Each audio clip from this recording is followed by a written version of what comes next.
하나님의 말씀은 창세기 1장 1절에서 13절입니다. 창세기 1장 1절. 태초에 하나님이 천지를 창조하시니라. 땅이 완전하고 하여 그가 이 깊음 위에 있고 하나님의 영은 수면 위에 운행하시니라. 하나님이 이르시되 빛이 있으라 하시니 빛이 있었고 빛이 하나님이 보시기에 좋았더라. 하나님이 빛과 어두움을 나누사 하나님이 빛을 낮이라 부르시고 어둠을 밤이라 부르시니라. 저녁이 되고 아침이 되니 이는 첫째 날이니라. 하나님이 이르시되 물 가운데에 공창이 있어 물과 물로 나누라 하시고 하나님이 공창을 만드사 공창 아래의 물과 공창 위의 물로 나뉘게 하시니 그대로 되니라. 하나님이 공창을 하늘이라 부르시니라. 저녁이 되고 아침이 되니 이는 둘째 날이니라. 하나님이 이르시되 천하의 물이 한 곳으로 모이고 묻이 드러나라 하시니 그대로 되니라. 하나님이 묻을 땅이라 부르시고 모인 물을 바다라 부르시니 하나님이 보시기에 좋았더라. 하나님이 이르시되 땅은 풀과 씨 맺는 채소와 각기 종류대로 씨 가진 열매 맺는 나무를 내라 하시니 그대로 되어 땅이 풀과 각기 종류대로 씨 맺는 채소와 각기 종류대로 씨 가진 열매 맺는 나무를 내니 하나님이 보시기에 좋았더라. 저녁이 되고 아침이 되니 이는 셋째 날이니라. 할렐루야. 새해 첫날 첫 수요 모임이 창세기를 이제 2달 동안 창세기를 공부하게 됩니다. 우리가 지난 2019년도 연말을 요한계시록을 봤는데요. 창세기를 또 보게 됩니다. 이 끝과 시작을 만나게 됩니다. 창세기에서 요한계시록은 정말 너무 멀리 떨어져 있습니다. 창세기로부터 65번째 순서의 요한계시록이 있는데 이제 요한계시록을 보고 창세기를 보니까 그 66번째 책과 첫 번째 책을 서로 이렇게 대조하면서 볼 수 있는 또 특별한 시간을 우리가 가지게 되는데요. 우리가 우리 산돌교회가 말씀을 한 번 해갈 때마다 내가 어떤 사상이나 어떤 좋은 설교를 만들어내기 위해서 하지 않습니다. 말씀을 우리가 성경이 뭐라고 말씀하는 걸 배우고 있습니다. 그러니까 늘 새로운 내가 뭐를 지어내가 할 것 같으면 사람한테 나오는 게 새로운 게 뭐가 있겠어요. 늘 그게지만 그러나 이 하나님 말씀을 우리가 통해서 그 뜻을 구하니까 늘 새로운 거예요. 늘 새로운데요. 요한계시록을 이번에 공부하고 난 다음에 시편을 보니까 시편이 다르게 보이고 또 창세기가 완전히 다르게 보여요. 자, 이 내용들을 이 시간에는 말할 수 없고 우리 16쪽 매일 성경 16쪽에 창세기 어떻게 묵상할 것인가 아주 구약이에요. 또 창세기를 전문적으로 연구한 교수님이 창세기를 정리해 놓은 내용이 나옵니다. 우리가요 이 공부를 하면 할수록 요한계시록을 이번에 공부하면서 요한계시록이 크게 2권의 책으로 되어 있다. 1장에서 11장 그리고 10장에서 마지막 22장까지 1부 2부로 구성된다. 이거 하나만 알아도요 엄청난 거예요.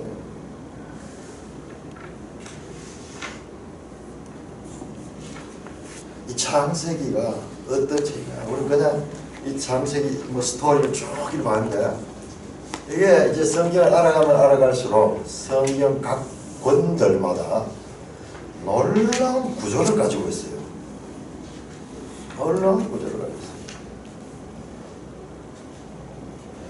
뿐만 아니라 66권도 또한 서로 연결되면서 놀라운 구조를 가지고 있어요. 우리 그 마지막 시편 146편에서 150편까지 시편 마지막 할렐루야 그 시편이요. 요한계시록과 엄청나게 연결되어 있는 것을 발견했어요. 와, 전에는 전혀 못 봤는데, 그리고 우리가 보는 만큼 이 성경의 유기적 관계를 알게 되는 게 그게 성경이에요.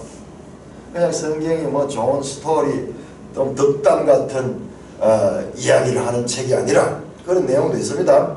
그렇지만 그게 아니고 하나님은 66권 말씀을 통해서 하나님의 뜻을 우리에게 알게 하시는 큰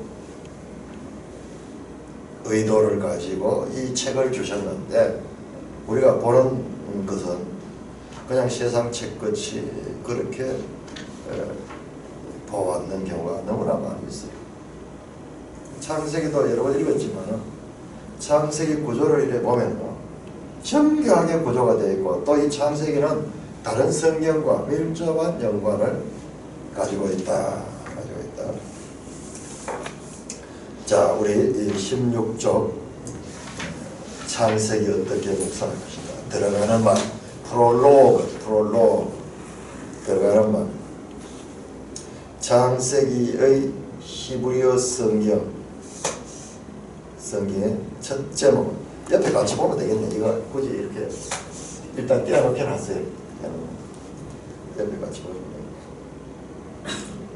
히브리 성경은 마소라 사본 하는 것은 이제 우리가 가지고 있는 성경, 이건 전부 사본들이에요. 사본들을 가지고 번역했는데, 그 히브리어 성경 마소라 사본에 제목이 뭐냐 하면은 태초에라고 돼요. 태초에 브레시트.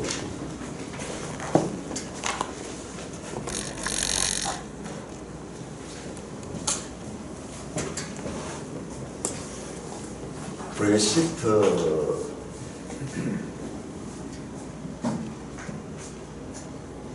로시 가는 게 머리라는 뜻이에요. 허락하는 것은 이건 접도고, 로시 가면 머리 갈 때 로시 이렇게 이제 브레시트. 이거 우리 번역은 처음에 in the beginning, 영어로 태초에.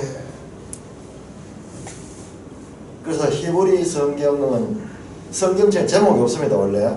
그러니까 제일 처음에 나오는 글자를 따가지고 이렇게 제목을 했어요. 그래서 이 히브리 성경의 창세기는 그냥 태초에라고 되어 있는데, 그런데 70인용 헬라어 번역 성경, 거기 LXX 되어 있죠. 70인용. 여기 L 가는 게 이게 50이고 X가 10입니다. 10. 그러니까 50하고 10에서 70. 70인역은 BC 3세기경에 그 헬라어로 구약 성경을 번역했는 히브리어 구약 성경을 헬라어로 번역해서 이 알렉산더의 후손들이 신비하죠. 이 알렉산더가 세계를 지배하고 헬라어가 이 지배국의 하나의 이 공용어로 사용되게 만들고는 히브리어로 되어 있는 이 성경을 헬라어로 번역을, 국가적인 시책을 가지고 번역을 시켰는 거예요. 너무 신기하죠. 그러니까 이 성경이 아무리 있어도 이 히브리어 성경은 읽을 수 있는 사람들이 제한되어 있잖아요.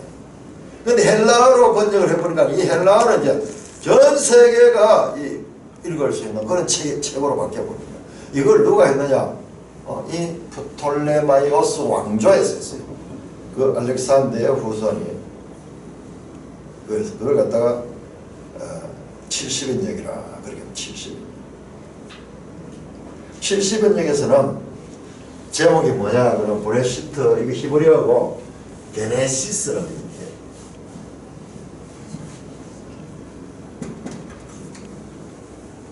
게네시스 또는 이게 제네시스, 차 이름 제네시스가 여기서 나왔어요.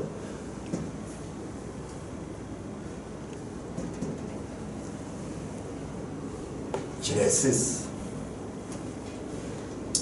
이거는 기원 또는 계보라는 그런 뜻을 가지고 있습니다. 그런데 너무 신기한 거는요. 너무 신기한 거는 이 70인역이 있고 이 70인역은 번역이거든요. 번역인데 여기에도 하나님의 이 주권적인 섭리가 작용을 했다는 것을 공부를 하면 할수록 알게 돼요. 근데 이 게네시스라는 말은 어디서 나왔냐 그러면요. 자, 우리 창세기 2장 한번 펴보세요. 2장. 창세기 2장 4절. 2장 4절 같이 읽습니다. 시작.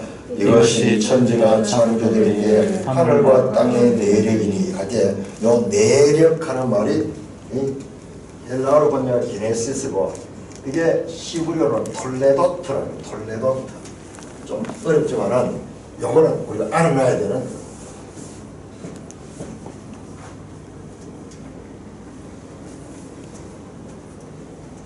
톨레도트 하는데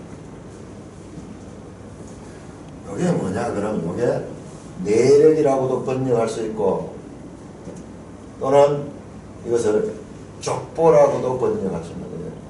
족보.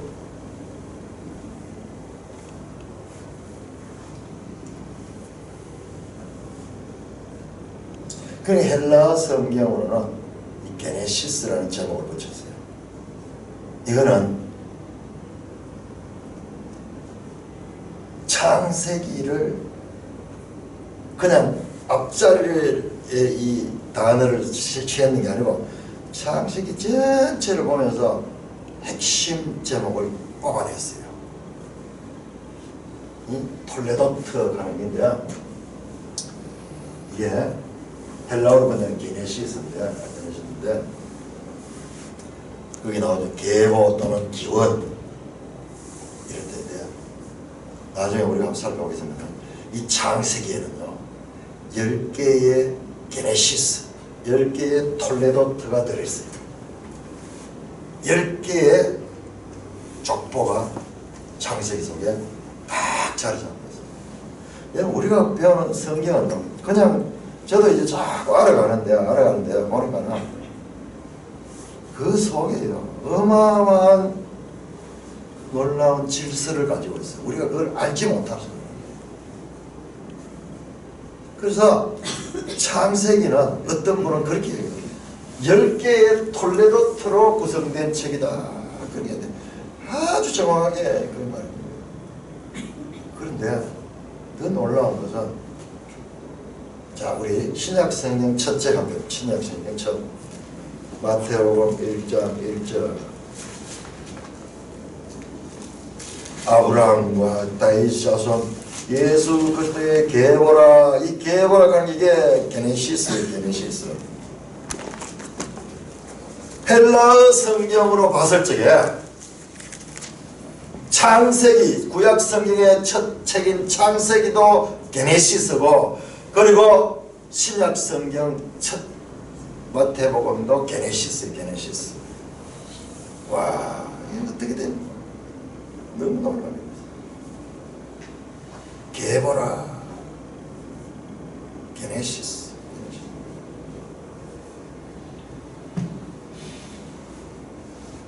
번역이지만은 헬라 성경 이 70여 년은 번역이냐 번역 속에도 하나님이 영감을 주시고 그래서 이 책에 대해서는 하나님께서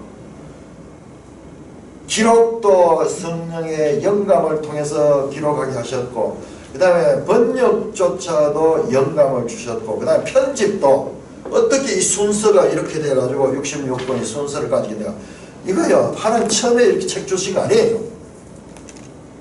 사람들이 회의하고 뭐 이렇게 하면서 순서가 이렇게 정해졌는데 근데 이 순서조차도 너무나 놀랍게 우리 이제 성경을 알아가면서 그런 데서 놀라는 거예요. 이야 하나님의 영감된 책이다. 여러 시대에 여러 사람들이 책이지만 이게 성령의 영감, 하나의 성령의 영감을 통해서 통일성을 가지고 있는 책이라는 것을 알게 됩니다.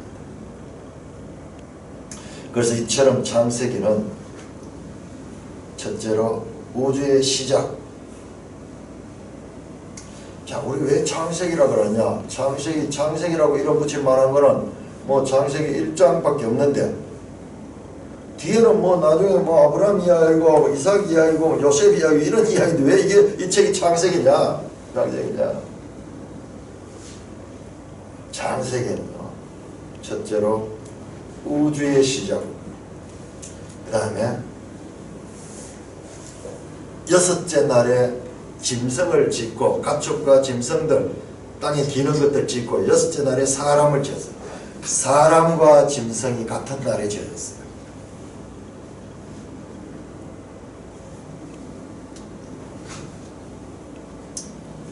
그리고 2장에 가면은 사람 창조에 대해서 다시 더 자세하게 보여줍니다.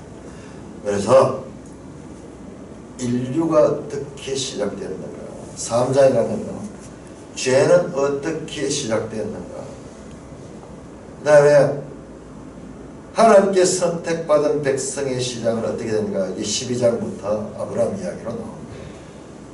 그래서 이 창세기는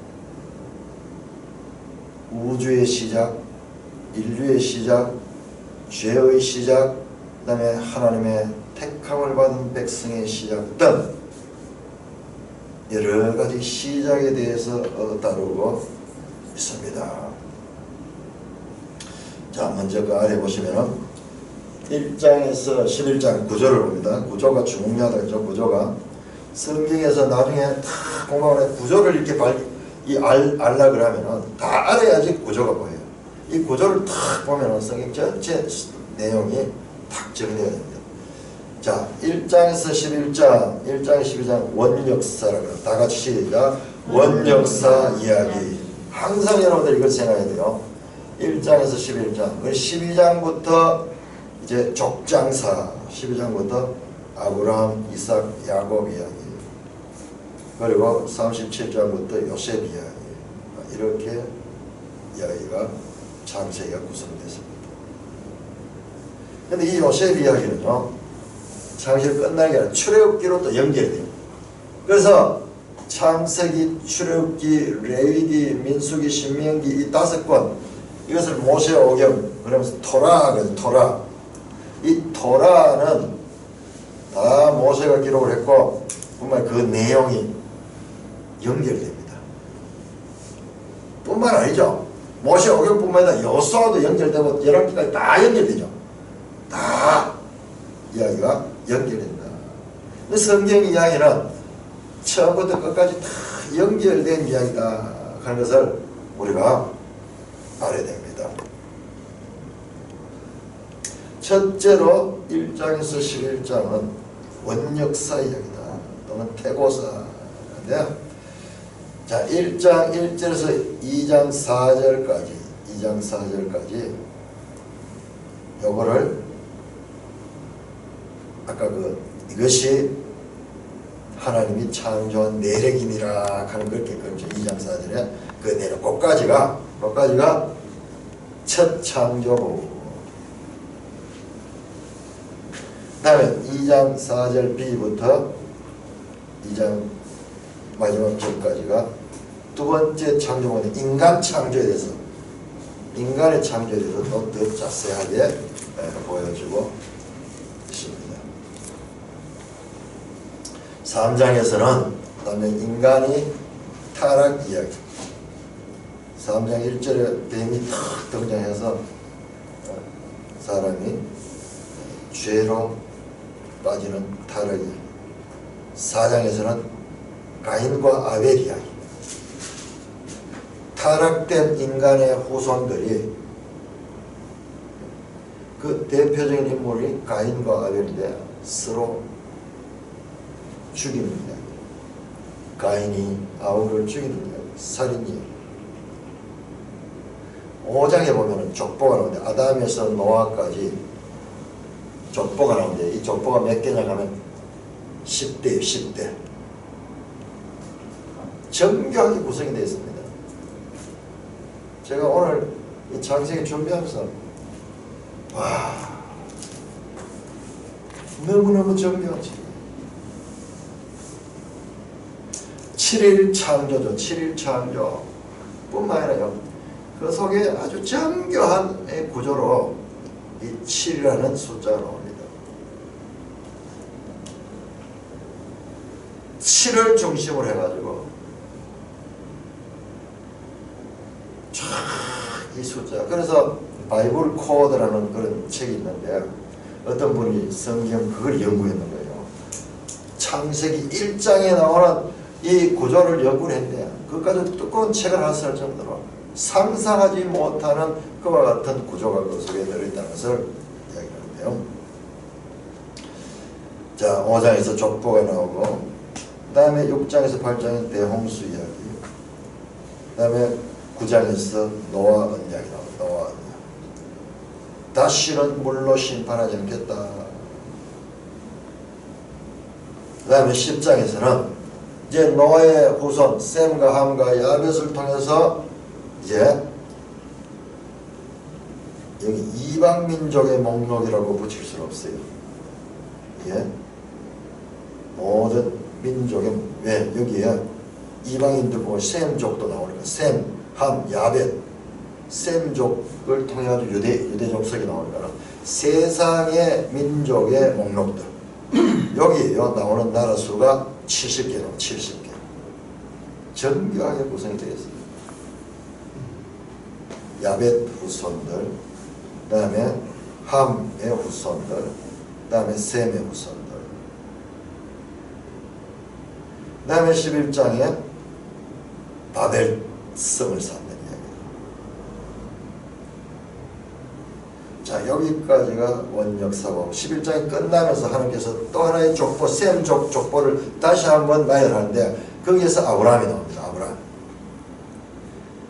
그리고 12장부터 하나님께서 아브라함을 불러내가지고 내가 너에게 지시하는 땅으로 가라. 지시할 땅으로 가라. 아브라함이 어디로 가라 하는 것 알지 못해 처음에 출발할 때 가면서 지시를 받는 거예요. 지시를 받는 거예요. 그래서 아브라함 이야기가 나오고 아브라함이 죽고 또 이삭 이야기, 그 다음에 이삭이 또 죽고 야곱 이야기가 이렇게 나오고, 그 다음에 야곱의 12아들 가운데서 요셉을 중심으로 하는 이야기가 마지막에 이렇게 나옵니다. 자, 주요 내용 넘어갑니다. 원역사 이야기 첫째로 원역사 이야기 1장에서 11장 첫째로 창조 이야기 1장에서입니다. 이 부분은 세계와 인류의 창조를 다룬다. 성경의 창조 이야기는 고대 근동의 창조 신화들과 매우 유사하지만 오히려 이런 비교를 통해 성경의 창조에 지닌 독특성을 발견할 수 있다. 여러분들 우리 이 창세기를 보면요, 여러분들이 이제 우리 성경을 좀 알고 있다가 성경만 보다가 고대 근동에 아주 고문서들이 그 적토로 기록되고 이런 문서들이 발견되고 번역됩니다. 에누마 엘리식 하는 게 이런 게요. 그때 이 고대 적토판에서의 내용인데 성경과 좀 비슷한 내용이 나와요. 좀 비슷한 내용. 홍수 이야기도 나오고 뭐 그런 이야기 나오는데요. 그래서 많은 사람들이요. 나라 성경도 고대 근동의 창조 이야기와 비슷하게 그렇게 어떻게 흘러내려던 이야기들을 모아놓은 것이다. 그렇게 생각을 하는데요. 그런데 성경을 제대로 보고 그 다음에 고대 근동의 창조 신화들을 비교를 해보면요. 어떤 보면 비슷한 것 같지만 그 속에 들다 보면 완전히 다릅니다. 완전히 달라요. 성경은요. 얼마나 논리적으로 되는지 몰라요. 그러나 그 메소포타미아 신화들은요. 완전히 이 손오공 이야기처럼 앞뒤가 맞지 않고 자, 그러면은 왜 그런가? 여러분, 이 메소포타미아거든요. 이 메소포타미아가 이 창세기의 출발점이잖아요. 이 메소포타미아는 창세기의 출발점일 뿐만 아니라 인류의 발상지. 이건 세계 역사에서 가르치잖아요. 그럼 이거 하나만 봐도 성경의 이야기와 우리 세계사에서 인류의 발상지의 이야기가 같은 거예요. 어느 역사에도 다 메소포타미아 문명을 인류 문명의 출발로 이야기를 합니다. 성경과 일치돼요.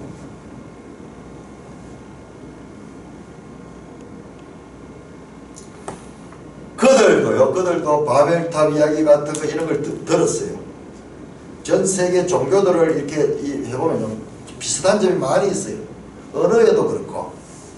이게 메소포타미아부터 인류가 출발돼가 바벨탑을 쌓다가 쫓겨나잖아요. 온 땅에 흩어지잖아요.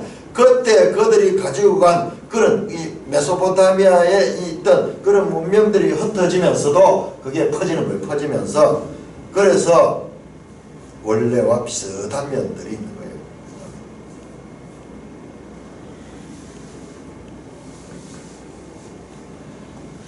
그렇게 깊이 공부해 보면은 성경의 창조 이야기와 이 고대 근동의 창조 이야기가 비슷한 것 같지만 완전히 질적인 차이가 난다는 것을 압니다. 사탄은 모방의 천재예요. 모방의 천재. 그래서 비슷한 이야기를 통해 가지고 그러니까 우리가 이 마지막에 이 음녀교회도 그렇지만은요, 하면 인류의 출발부터 이 거짓이 성경과 비슷한 거짓 창조 신화들이, 거짓 창세기가 세계 곳곳에 펼쳐져 있는 거예요.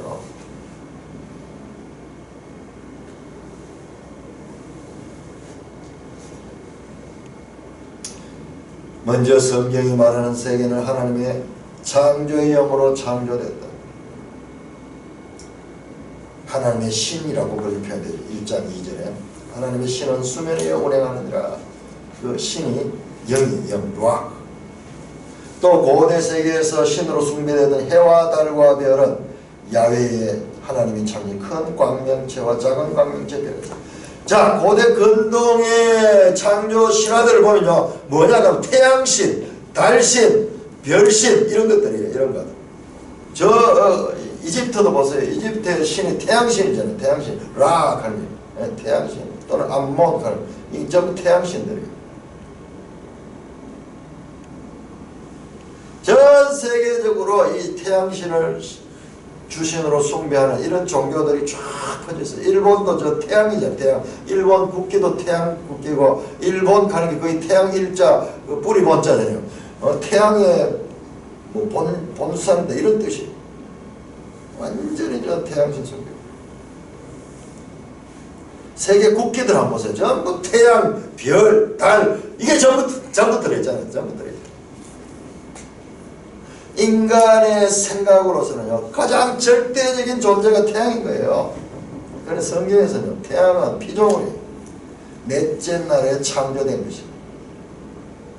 성경에서는 이런 이 태양과 달과 별, 이게 피조물로서 처음부터 확실하게 구별되어 나오는데, 다른 사람들, 이 하나님 말씀이 없는 곳에는 그러니까는 그걸 숭배합니다. 그런 면에서 완전히 구별되는 거예요.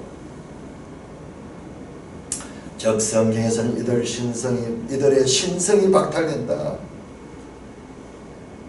세계 모든 신들이 전부 태양신, 달신, 별신 전부 이런 거죠. 고대 근동의 문헌에는 여자의 창조에 대한 언급이 전혀 없다. 하지만 성경은 남자와 여자의 창조를 말하며 오히려 여자의 출현이 창조를 완성한다.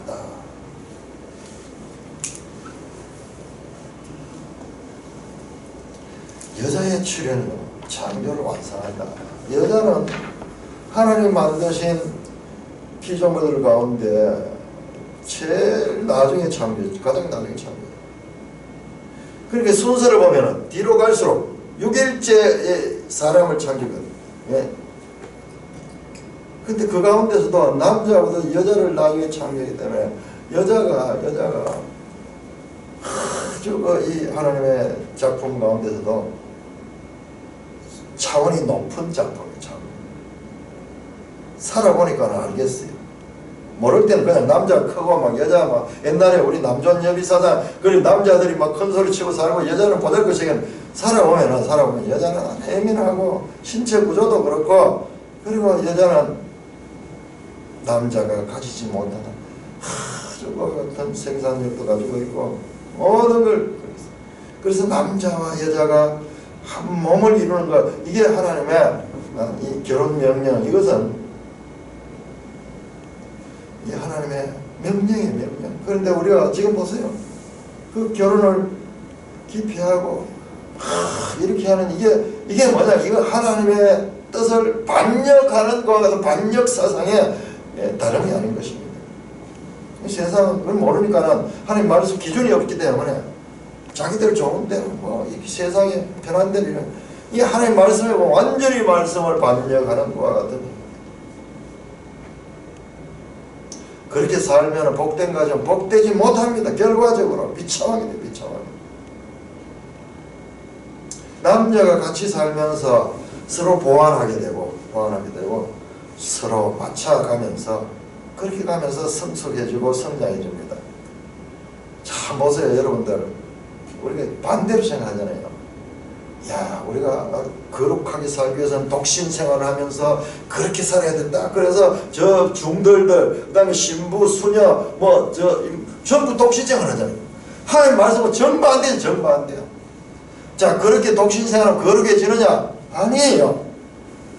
깎이지도 않고 변화되지도 않고 성숙되지도 않고 성장되지 못해가지고 보면은 거룩한 것 같지만 실제로 그 성품이 너무나 못한 경우가 많이 있습니다.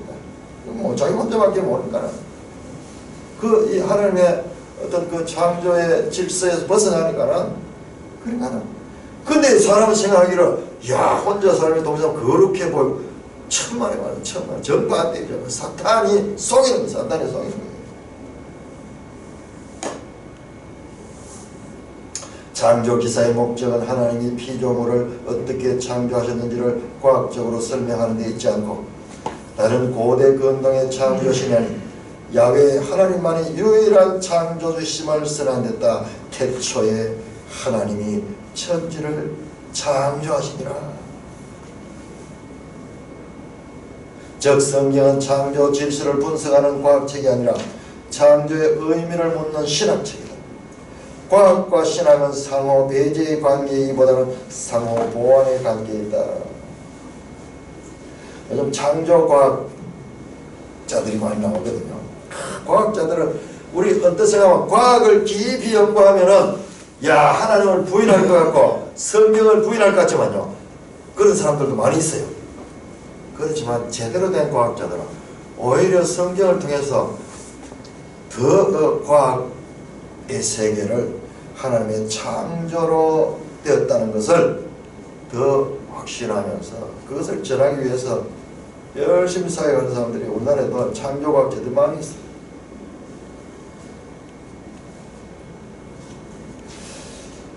(17절입니다) 또한 창조 이야기는 하나님의 우주를 선하게 창조하셨다고 정한다. 하나님 보시기에 좋았더라. 하나님 창조하신 물질세계 자체는 선하고 아름답다. 그래서 사람만이 아니라 온 세상이 하나님의 기쁨이다. 자, 이것이 창조고 그 다음에 두 번째로 타락 이야기 3장 4장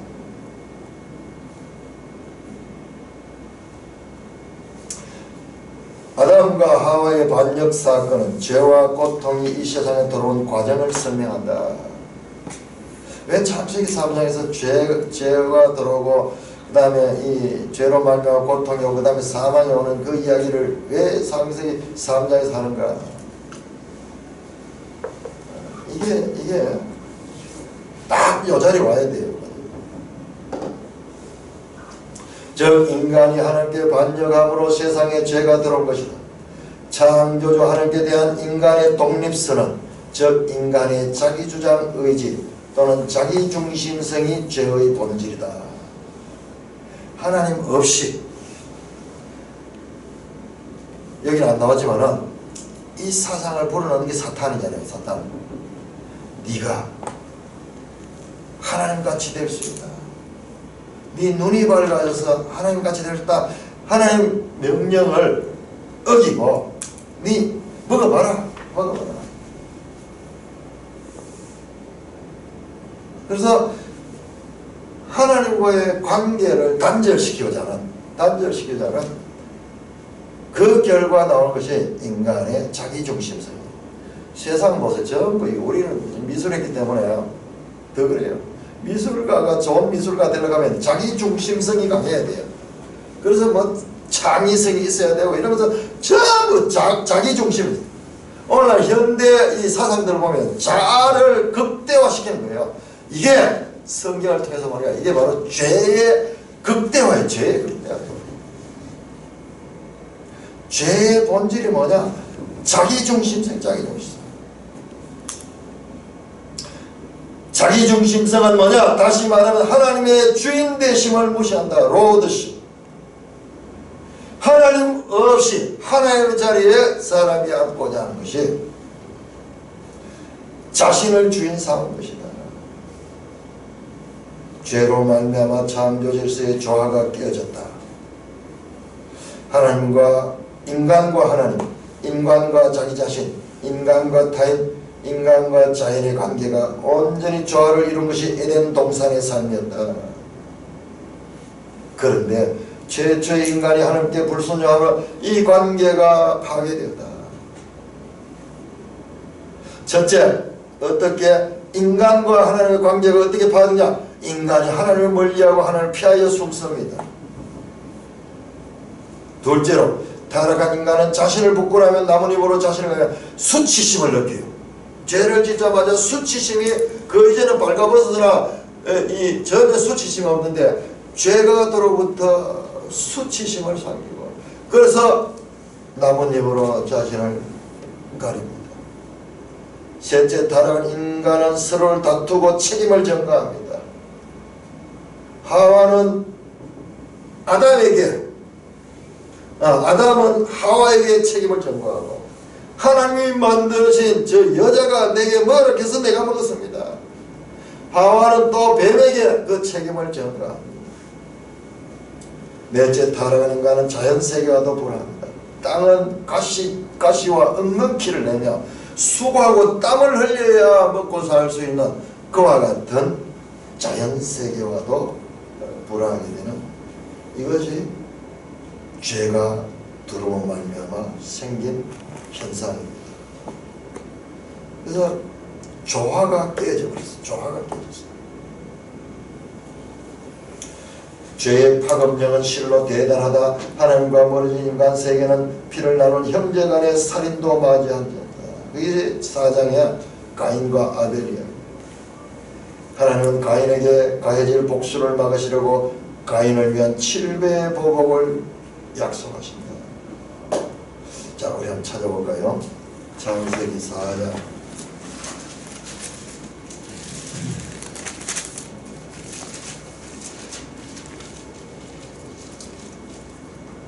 4장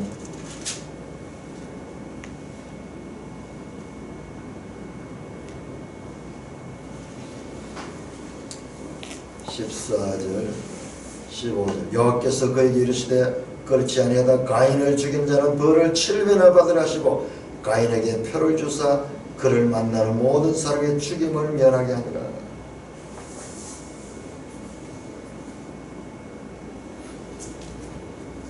가인이 비록 살인자지만 그 가인을 죽이는 자를 하나님께서 7배나 더 벌을 주시겠다고 말씀하셔서 가인에게 표를 줍니다. 가인에게 표를 줍니다.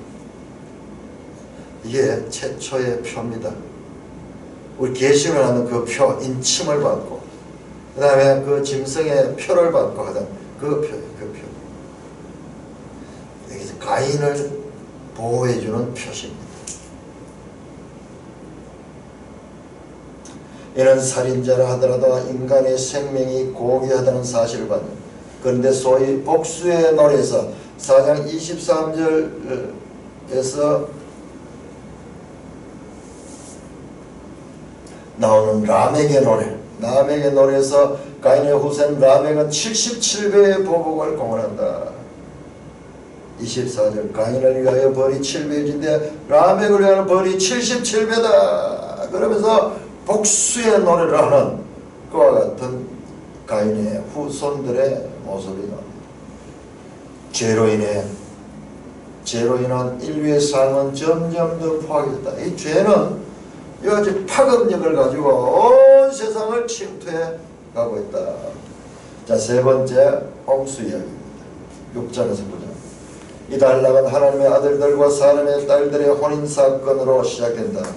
자, 거기 보면 하나님의 아들들과 사람의 딸들, 그 아래에 보면은 거기 주석을 해놨는데, 요 해석이 우리 지금까지 이렇게 봤는데, 하나님의 아들들은 천상의 존재로 또는 셋의 경건한 후손을 볼 수 있다 이랬는데, 자, 요 부분은 좀 더 깊이 살펴봐야 돼요.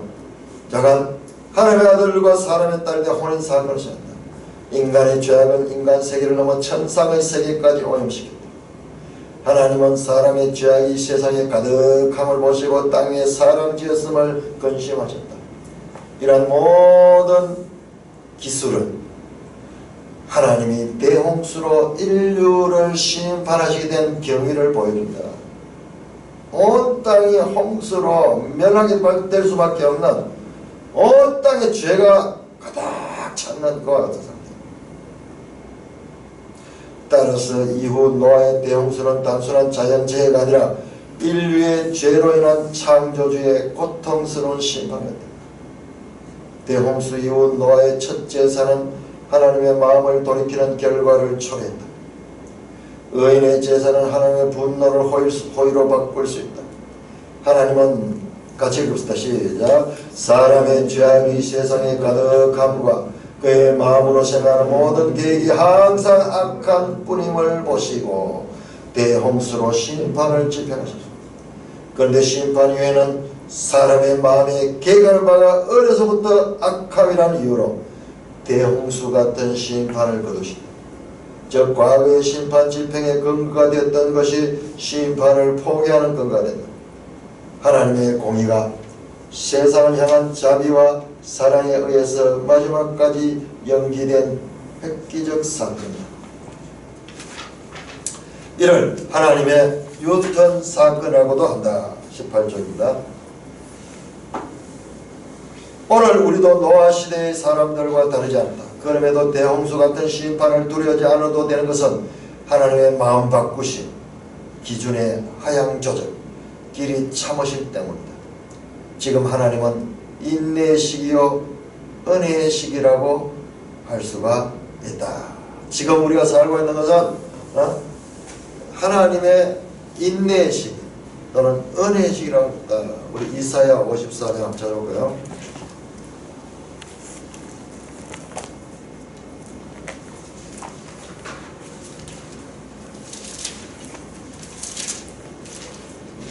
이사야 54장 7절에서 10절. 우리 이런 것을 이제 봐야 됩니다. 성경을 쭉 보면 하나님의 어떤 그 계획이 무엇인가. 7절부터 10절까지 우리 같이 읽읍시다. 내가 잠시 너를 버렸으나 큰 긍휼로 너를 모을 것이요 내가 넘치는 진노로 내 얼굴을 내게서 잠시 가렸으나 영원한 자비로 너를 긍휼히 여기리라. 내 구속자 여호와께서 말씀하셨느니라. 이는 내게 노아의 홍수와 같도다. 내가 다시는 노아의 홍수로 땅 위에 범람하지 못하게 하리라 맹세한 것 같이 내가 내게 노하지 아니하며 너를 책망하지 아니하기로 맹세하였노라. 산들이 떠나며 언덕들이 옮겨질지라도 나의 자비는 내게서 떠나지 아니하며 나의 화평의 언약은 흔들리지 아니하리라. 너를 긍휼히 여기시는 여호와께서 말씀하셨느니라. 그러니까 이 하나님께서는 하나님의 때로는 우리에게 시련도 주고 그렇지만 그것은 큰 긍휼을 입기 위한 과정이다. 그와 같은 것들을 통해서 하나님께서는 마침내는 큰 복을 주시기 위한 그와 같은 하나님의 뜻이 그 속에 있다. 네 번째로 바벨탑 이야기 11장입니다. 이 달랑은 사람이 탑을 하늘에 달 정도로 높이 쌓을 수 있는 기술에 이르자 하나님을 거역하게 된 사건을 다룹니다. 인류가 이룩한 기술 문명이 하늘의 영역에 닿을 정도로 발전한다. 이때 사람들은 하나님을 벗어나 그들 스스로 이름을 짓기로 작정한다. 이름에는 운명이 담겨있다. 아까 그 창세기 3장의 자기 중심성이 지금 여기 확대돼 가지고 나타나잖아요. 하나님부터 떠나가지고 자기들이 단합해가지고 인간들이 단합해가지고 우리가 우리의 이름을 내고 그러면서 탑을 쌓아올린다. 하늘에까지 닿도록. 인류의 운명은 그를 지으신 하나님의 몫인데 그들은 이제 하나님 앞에서 무릎을 꿇고 묻기를 거절한다. 동시에 온 땅에 흩어지라고 명령한 하나님의 문화명령에 정면으로 도전한다.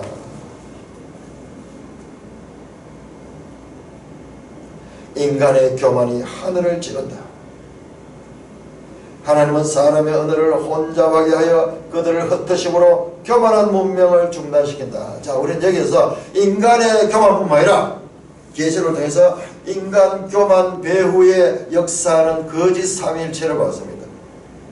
바로 이 용과 짐승과 거짓 선지자 이들이 사람을 통해서 그렇게 역사합니다. 그러니까 창세기 3장에 뱀이 사람에게 그렇게 이 배후에서 조작했듯이 지금 이와 같은 구조가 역사 가운데서 확장돼 가지고 그렇게 나타나고 있습니다. 여기서 심판의 대상인 문명의 집합체인 바벨의 탑이 아니라 바벨의 사람이라는 것이 중요하다. 문명 자체는 하나님의 뜻을 거역하지 않는다. 다만 문명의 발달로 인하여 하나님의 품을 떠난 인간의 교만이 문제다. 고도로 발달된 문명은 자칫 인류를 도덕적 타락과 영적 타락으로 몰아가는 경향이 있다.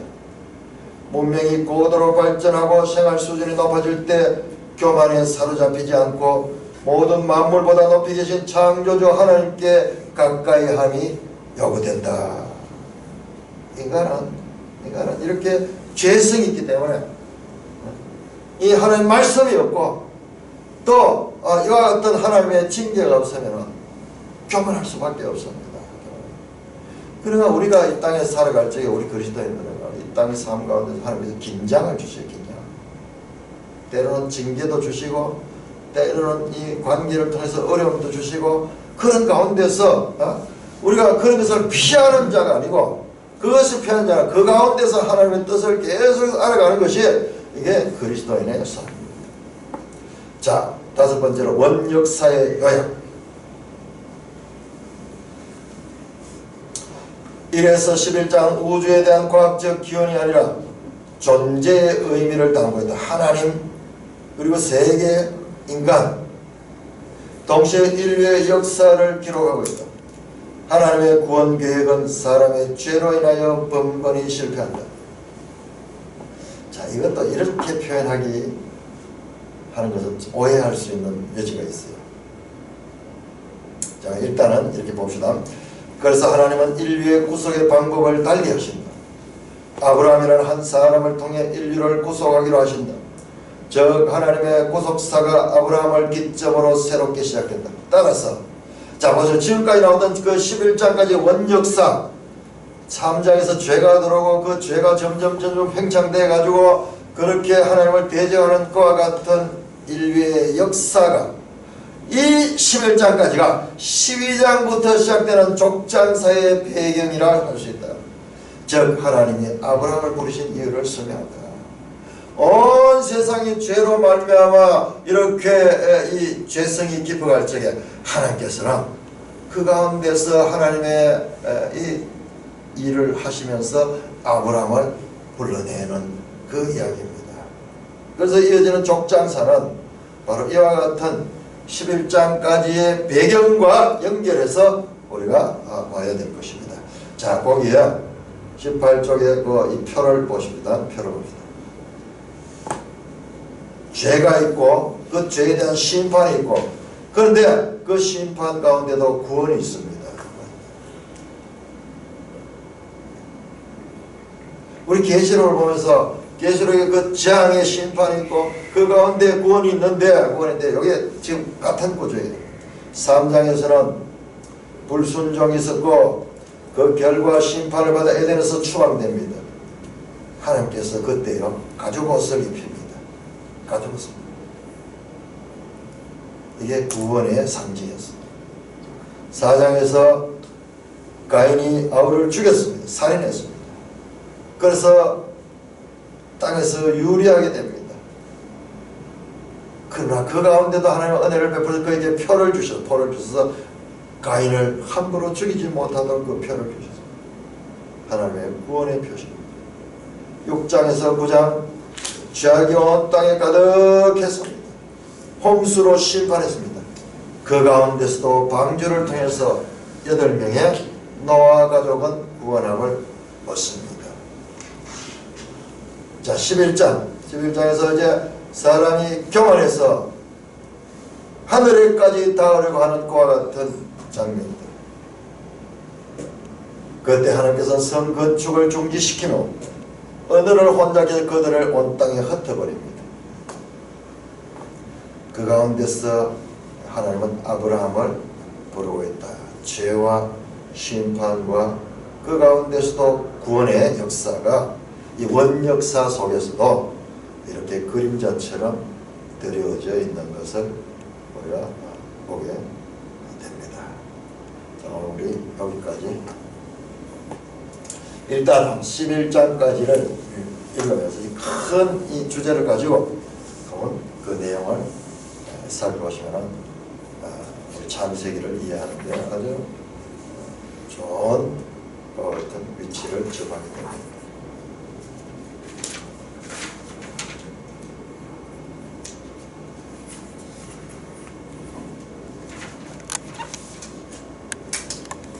오늘 혹시